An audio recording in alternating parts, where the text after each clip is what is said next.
फ्रॉडबाजी जो हो रही है ना भाई गाड़ी के अंदर। आपने अपनी गाड़ी चेक करनी है और क्या रेट होना चाहिए, no online deal, mode of payment, मतलब यूट्यूबर है, काफी मिलियंस में सब्सक्राइबर होते हैं सारे भाइयों के, कौन से सिक्योर्ड ऑप्शन है जहां से आप गाड़ी खरीद सकते हो। Welcome back to my YouTube channel, मैं हूं अमन, आप देख रहे हैं कार म्यूटर्स। ये थी हमारी गाड़ी जो हमने सेकंड हैंड परचेज करी थी, सेकंड हैंड है। और इसके अंदर क्या क्या प्रॉब्लम है मैंने फेस करी है। अगर आप यूट्यूब पे सर्च करोगे ना कि भाई कैसे आपको एक यूज़ कार खरीदनी चाहिए, मैं बताता हूँ क्या बताएंगे। वो बताएंगे भाई टायर देख लो जाके, टायर में कोई दिक्कत तो नहीं है, बोनट खोल के देख लो सामने से एक्सीडेंटल तो नहीं है। यहाँ से आप आना है अपने, यहाँ पे आने के बाद यहाँ पे सारी चारों दरवाजे की रबड़ उतार उतार के देखनी है कि ये देखो ये जेन्युइन टाँके होते हैं, तो ये टाँके बनाए हुए तो नहीं है, या वो तो नहीं है, ये तो नहीं है। वो बताएंगे भाई गाड़ी एक्सीडेंटल कैसे चेक करते हैं वो देखो। आपको बताता हूँ कि भाई क्या चीज़ मेन होती है जो आप अवॉइड कर देते हो, लेते टाइम आपके माइंड से स्किप कर जाती है। कोई भी क्वेश्चन होते हैं, इंस्टाग्राम हैंडल नीचे है, जाओ और आप मेरे से डायरेक्टली पूछ सकते हैं। कुछ भी आपने ऑर्डर करना है हमारे व्हाट्सएप ऑनलाइन स्टोर से आप ऑर्डर कर सकते हो। फिलहाल लॉकडाउन में सिर्फ HIDs एंड LEDs में आपको जल्दी शिपिंग मिलेगी, अदरवाइज आपको वेट थोड़ा सा करना पड़ेगा। बट हम कोशिश कर रहे हैं कि आप सबकी शिपिंग जल्दी से हो जाए। पहला पॉइंट है आपका कि आपने अपनी गाड़ी चेक करनी है। अब चेक तो मैंने ऑलरेडी ब्रेजर पे वीडियो बना सकी है, आप वहां जाके चेक कर सकते हो कि कैसे आपको कार चेक करना है। बट मेन जो रीजन होता है ना चेक करने का, वो एक मैकेनिक ही बता पाएगा, क्योंकि फॉल्ट जो मेन निकलता है वो निकलता है आपके इंजन वाले सेक्शन में से, जो कि मेरे जैसा नॉर्मल या फिर आपके जैसा नॉर्मल बंदा नहीं इतनी जल्दी से रेक्टिफाई कर सकता कि एक्चुअल गाड़ी में प्रॉब्लम क्या आई है। तो इसके लिए आपको एक मैकेनिक के पास जाना पड़ेगा। जो गलती मैंने करी थी वो चीज मैं आपको बताता हूँ। मैंने क्या गलती करी, मैं गया, मेरी जैसे ये पहली गाड़ी एक तरीके से, तो मेरा मैकेनिक मेरे लिए इतना खास नहीं है, वो मेरे फ्रेंड का मैकेनिक था, तो मैं उसके पास ले गया। उसने चेक करा, उसने मेरे को बोला कि गाड़ी ले लो, ठीक है इसकी वैल्यू इतनी होनी चाहिए। बट जो बेचने वाला था उसने कसम खा रखी थी कि मैं इतने पैसे कम नहीं करूंगा, मैं इतने पैसे में ही लास्ट अपनी डील करूंगा। तो फिर मेरे को जो एंड में लगा कि मैंने कहा यार मेन जो खर्चा होता है वो अपना इंजन की तरफ से होता है, और गाड़ी में इंजन वाइज गाड़ी हमारी ओके है, बॉडी का लाइन और मॉडिफिकेशन तो हमने करनी ही है, तो उस चीज को मैंने रहने दिया। हेडलाइट वेडलाइट में थोड़े से इश्यूज थे, बट मैंने कहा जब हमने मॉडिफिकेशन करनी है, हेडलाइट टेल लाइट लगाना ही है, तो मेरे लिए मेन कंसर्न था मेरे इंजन से, जो कि मेरा प्रॉपर होना चाहिए था और चलने वाइज गाड़ी अच्छी होनी चाहिए थी। तो मेरे मैकेनिक ने उसको चेक करा, बट उसमें उसने डिटेल चेक नहीं करा, क्योंकि मैंने उसको पैसे नहीं दिए ना, उसने सामने से पैसे मांगे। उसने नॉर्मली चेक करके बोल दिया कि हाँ मन भाई गाड़ी ठीक है, आप इसको ले सकते हो इतने प्राइस के अंदर। नेक्स्ट डे जब गाड़ी लेके जाता हूँ मैं खरीदने के बाद उसके पास, तो वो सब कुछ चेक करना शुरू हो जाता है। भाई कहता है ये इसके अंदर भाई आपके फ्रंट के 2 शॉकर लीक है। मैंने कहा बैक के भी चेक करो, कह रहा बैक के भी दोनों लीक है। फिर सर्विस के लिए तो उसने मेरे को, जिससे मैंने गाड़ी ली थी, उसने कहा था कि मैंने रिसेंटली डन करवाई है सर्विस, अगर आप करवाना चाहते हो अपने सेटिस्फेक्शन के लिए तो करवा सकते हो। तो इंजन ऑयल मेरा साफ ही था, बट तब भी मैंने नया इंजन ऑयल और जितनी भी थी टोटली वो सारी सर्विस करवाई। फिर धीरे धीरे जो है टायर लीकिंग का इशू सामने आया, क्योंकि टायर उसके मायापुरी के डले हुए थे, और मायापुरी में आपको पता है किस तरीके से फ्रॉड होता है। पुराने टायर पे अगेन निशान बना के उसको 70% बता के बेचे जाते हैं। तो टायर का जो कॉस्टिंग है वो बाकी मेरे को 1.5-2 महीने बाद रिसेंटली पे करना पड़ा। अब जो है अप्रैल में इंश्योरेंस खत्म होगा, तो इंश्योरेंस का अमाउंट भी मेरे को पे करना पड़ेगा। तात्पर्य ये है पहले पॉइंट का हमारा, कि अगर आप गाड़ी परचेज कर रहे हो तो भाई गाड़ी परचेज करते समय आप खुद एक बार चेक कर लो। अगर आपको लगता है गाड़ी लेनी चाहिए तो उस मैकेनिक पे लेके जाओ जो 400-500 रुपए पैसे ले आपसे, और उसके बदले गाड़ी चेक करके दे। क्योंकि अगर वो 500 रुपए चार्ज कर रहा है आपसे, कल को वो आपको ये नहीं कह सकता कि भाई ये चीज मेरी कल परसों, या जब भी आप गाड़ी उसको दिखाते हो कि भाई गाड़ी लेने के बाद वो ये नहीं कह सकता कि ये चीज मैंने उस टाइम चेक करनी रह गई, सॉरी मेरे से गलती हो गई।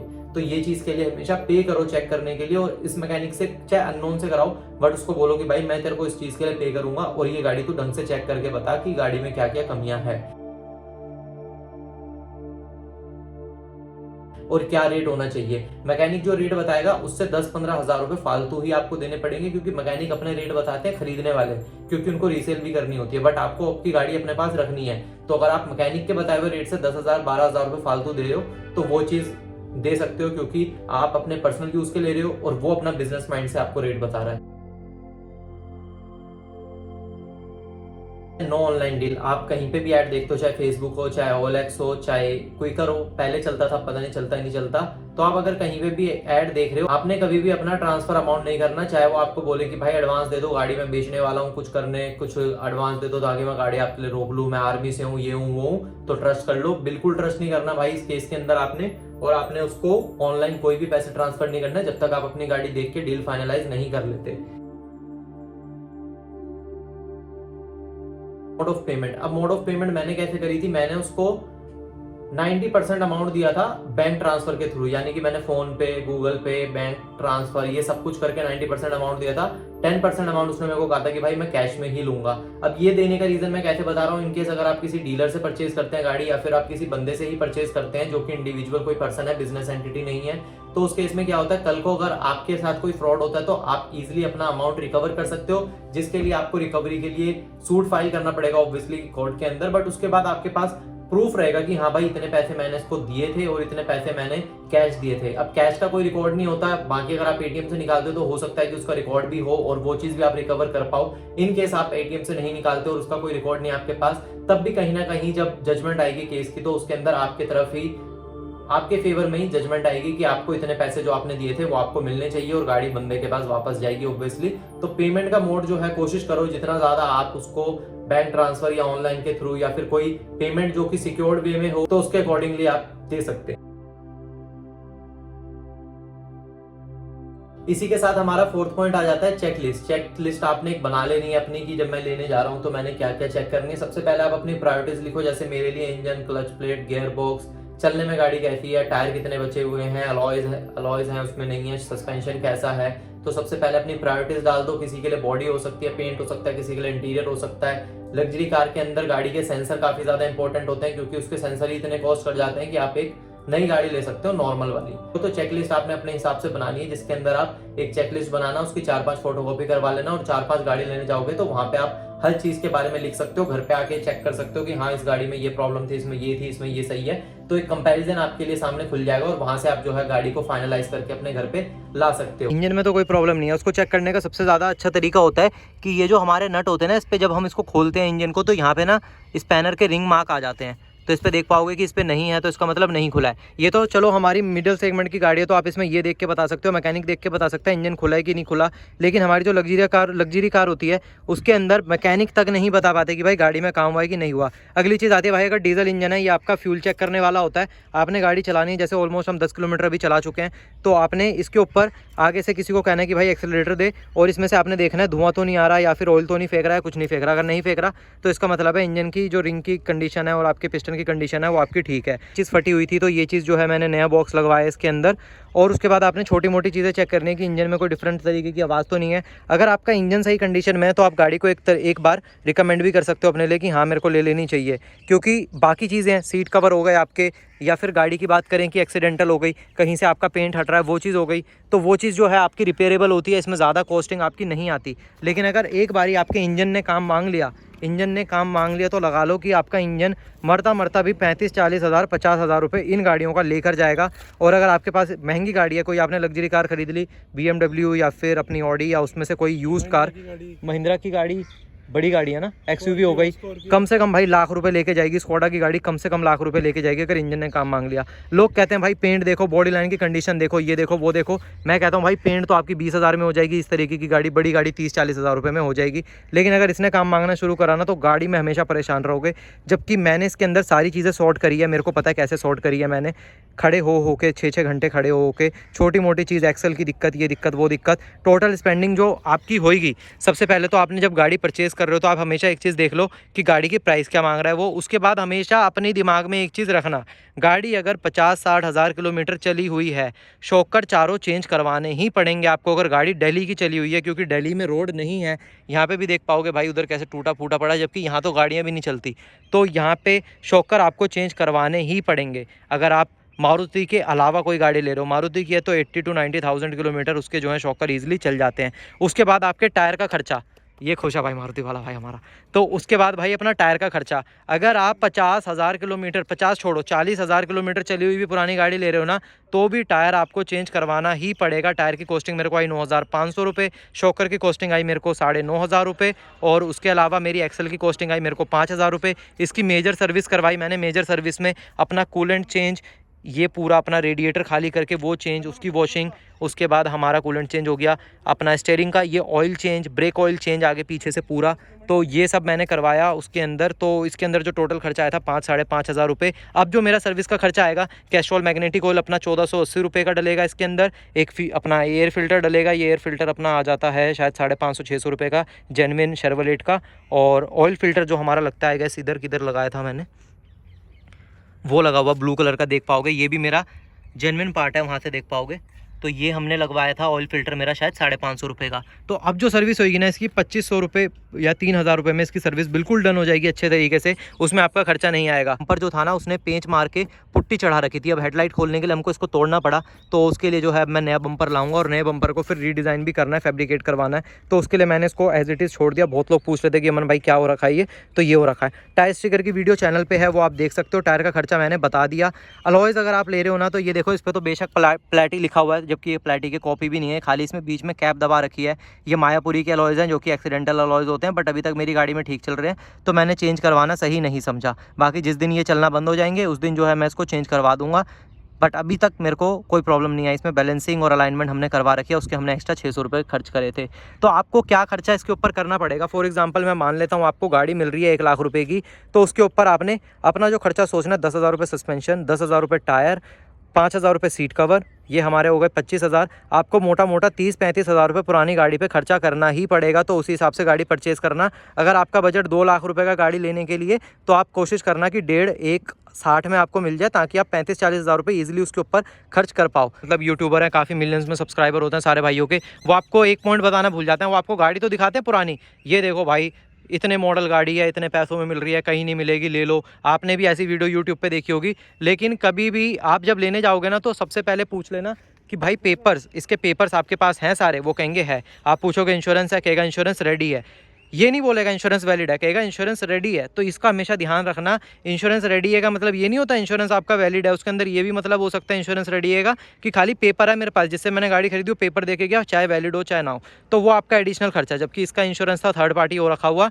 जो कि अब नेक्स्ट मंथ एक्सपायर होने वाला है, तो वो मेरे को खुद से करवाना पड़ेगा, वो मेरा एडिशनल खर्चा। बट 2 महीने का मेरे को 3 महीने का गैप मिल गया, तो ये है जो मैंने स्टार्टिंग में खर्चा करा वो करा, और अब मेरे को गैप मिल गया, तो मेरे पास है पैसे कि मैं इसका इंश्योरेंस करवा सकूँ। लेकिन गाड़ी लेते ही अगर आपके सर पर लोड डाल दूँ मैं 50-60 हज़ार रुपये का, तो आप इमेजिन कर सकते हो जिनकी सैलरी भाई आज के टाइम पे 25-30,000 है, उसके लिए 40,000 रुपये का लोड कितना ज़्यादा होता है, वो बजट से कितना रिस्ट्रिक्टेड होता है। तो आपने वो ज़रूर चेक करना है। और ये जो अपनी गाड़ियाँ आ रही है ना आजकल, तो इसमें मैं फेसबुक पे ऐड देख रहा था भाई 50,000 माइल्स। तो 50,000 माइल्स का मतलब क्या होता है, तो भाई 50,000 माइल्स का मतलब ये नहीं होता कि 50,000 किलोमीटर चली हुई आपकी गाड़ी, उसका मतलब होता है कि 50,000 माइल्स यानी कि आपके हो गए 75,000। फिर मतलब आपने माइल्स को मल्टीप्लाई कैसे करना है वो मैं आपको बता देता हूँ। जैसे 10,000 माइल्स लिखा हुआ है, उसको मल्टीप्लाई कर दो 1.5 से, यानी कि 15,000।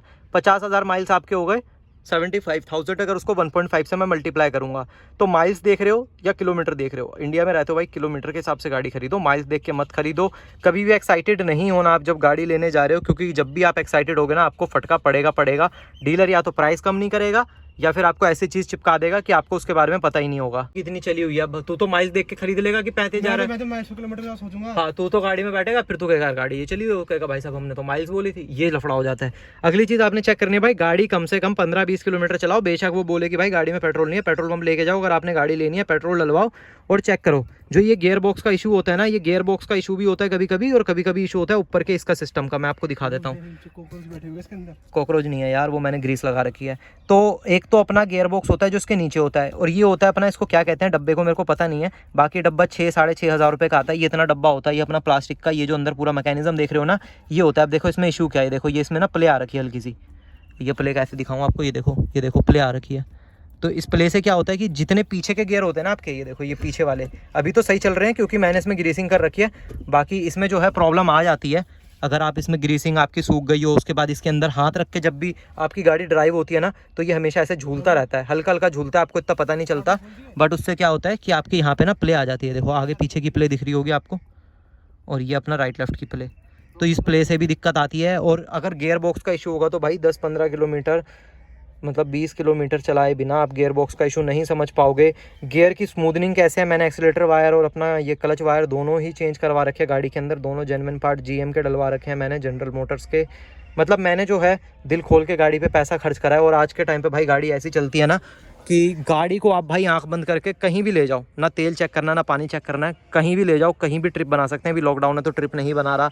रिसेंटली मकलोडगंज की ट्रिप देखनी हो तो जाके मेरे चैनल पे देख सकते हो। तो ये गियर बॉक्स का इशू हो गया, इंजन का इशू हो गया, ये जब तक आपकी गाड़ी नहीं चलेगी तब तक आपको पता नहीं चलेगा। और भाई मेरी गारंटी है इस गाड़ी को ऐसा बना देंगे और मॉडिफाई इस लेवल पर करेंगे कि नेक्स्ट लेवल लगेगी ये। तो जो मैं आपको बता सकता था, एक आपने इंश्योरेंस का ध्यान देना है, ये पेंटिंग वेंटिंग मत देखो गाड़ी की, क्योंकि पेंटिंग आप करवा सकते हो फ्यूचर में, ये आपकी सेकेंडरी चीज़ है। पेंट आपकी गाड़ी चलने में अच्छी होनी चाहिए, पेंट वेंट तो आपका होता रहेगा, डेंटिंग वेंटिंग आपकी होती रहेगी। तो पहली चीज़ जो आपने चेक करनी है कि गाड़ी मेजर एक्सीडेंट ना हो, छोटी मोटी तो लगी होगी, होती है। अगर आपकी गाड़ी मेजर एक्सीडेंट है तो आपने फिर अपनी गाड़ी को उसको कैंसिल कर देना है। सबसे पहले इंजन चेक करना है, सेकंड गियर बॉक्स चेक करना है, थर्ड आपने अपना सस्पेंशन चेक करना है, फोर्थ आपने टायर की कंडीशन देख सकते हो, मर्जी है, क्योंकि टायर तो चेंज आपको करवाने ही पड़ेंगे। फिलहाल ये हैंकॉक के मैंने डलवाए थे 9,500 के, जिसका मार्केट प्राइस आप कहीं भी पता कर लो भाई, 12,000 से नीचे कोई आपको देगा नहीं। बट मेरे को जैसे तैसे करके ये मिले हैं। 165/70R14 टायर मैंने यहाँ पे इंस्टॉल कर रखा है, और आई गेस इतना जो है मेरे लिए जस्टिफाइड था। प्लस इसमें हमने एग्जॉस्ट भी लगा रखा है, जिसकी वीडियो आपको फ्यूचर में मिलने वाली है, जो कि वेल्वोट्रॉनिक से बटन से ऑन ऑफ होता है। वो गियर नोब पे आपने देखा होगा एक बटन लगा हुआ है जिप टाई से। फ्रॉडबाजी जो हो रही है ना भाई गाड़ी के अंदर, वो मैं आपको बता नहीं पाऊंगा, क्योंकि बहुत अलग अलग आइडियाज़ निकाल के लाते हैं डीलर भाई आप लोगों को स्कैम करने के लिए।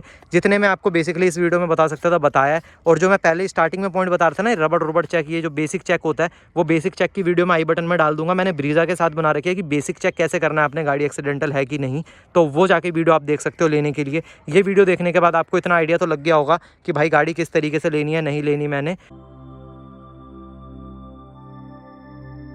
कौन से सिक्योर्ड ऑप्शन है जहां से आप गाड़ी खरीद सकते हो। सबसे पहले तो मैं बोलना चाहूंगा कि Cars24 एक सिक्योर्ड ऑप्शन है, क्योंकि मैं जब अपनी फ्रेंड की गाड़ी की वैल्यूएशन करने गया था तो मैंने देखा था उसने प्रॉपरली पूरी गाड़ी चेक करी थी। उसने लिटरली मतलब भाई हर चीज के अंदर घुस घुस के चेक करा था उस बंदे ने।